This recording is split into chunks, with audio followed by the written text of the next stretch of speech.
Ready. All right, what we got here is a twin engine stump grinder.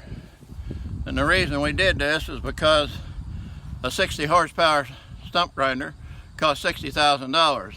This is just an old $10,000 35 horse stump grinder, and I'll show you what we did here. First, you're going to fire up engine number 1.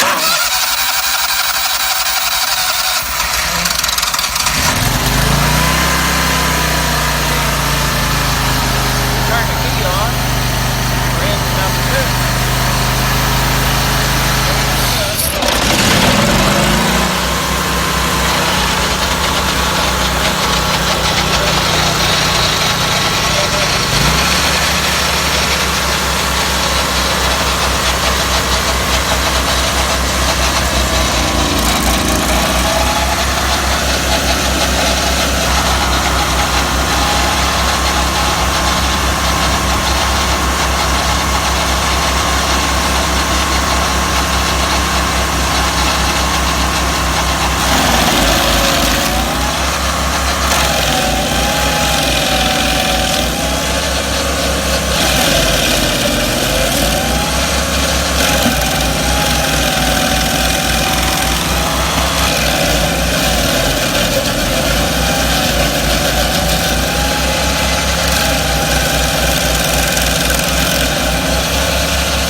How long that video was, but it couldn't have been over 3 minutes.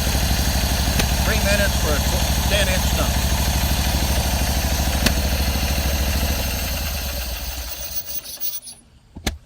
Okay.